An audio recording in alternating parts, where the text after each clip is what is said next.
What are some of the investing mistakes that you see 20-year-olds make?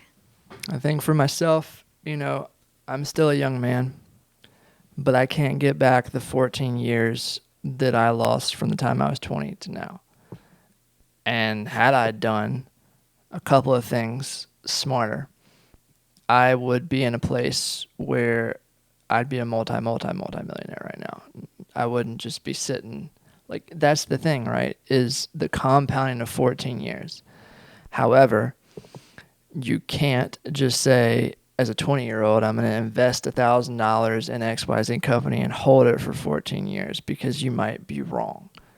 And there are companies that if I would have bought them 14 years ago, I could have seen 400 or 500% gain in my money.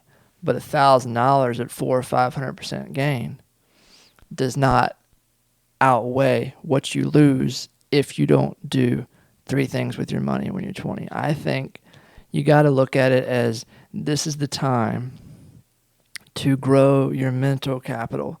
And your mental capital is an educational thing that nobody can take from you. And once you get past the curb of learning where you understand more than the majority of 99% of people out there, the conventional wisdom doesn't apply, and you can grow your money at a 5 to 20 to 30, 40% rate a month. You are untouchable for the rest of your life because you have the skill. And even if you go to zero, which I have done several times, you can start back over because you have the ability to gain back that money at such a quick exponential rate. However, you can't also pretend that the loss of capital isn't going to hurt your bottom line in the actual confidence that you lose, the fear that comes into play. So you got to step into the market with caution, know you've got time, and know you're going to learn how to do three things and put your money in three buckets. You're going to build wealth by buying quality companies. But you're not going to buy a quality company, especially in today's market, with $1,000. So you're going to grow your money exponentially by learning how to trade. I think that's the best way for anybody to do it. Whether it's options, whether it's Forex, whether it's futures, whatever, whether it's just stocks. You got to learn how to do that with bucket one. And I think once you get really good at it, 20% a month is achievable. You do that, and you take a piece of everything you earn and you put it into a bucket where you set yourself up to replace any income that you may need moving forward in life as your life grows and you grow a family and all that stuff. And then you set yourself up to be able to take other income streams that you build and put them even more, like take it and compound it and put it more into the third category, the third bucket, which is building wealth. And if you have just one or two streams of income that you don't need for anything else, or that 30 or 40% of it you don't need for anything else, and you put it to that third bucket and you compound that money by only focusing on buying companies that have a strategic advantage that can grow. They're young enough that they have a life cycle, but they're old enough that they're proven. And they can possibly grow at 25% or more a year. And there's companies out there that you can do this with. Then you set yourself up in a nice way. And so you've got your bucket one that you're trading, and you're taking a piece of that profit and you're moving it to bucket two.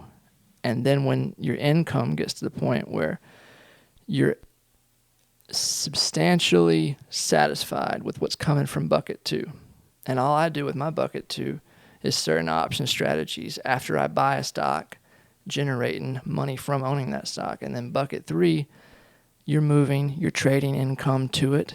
You're moving extra income that you don't need to it, and it's just growing and growing and growing. And then you find you only need, in my estimation, especially from your 20s to 30s, one or two good hits, good choices, nice home runs to really set yourself up the rest of your life. And that's my best answer for that. So next question. Is it too late for people who are no longer in their 20s? Oh, well, that's a good question. I don't think so. I hope it's not. I mean, I've started over multiple times, and if I had to start over again today, I just do the same thing. I do the same thing.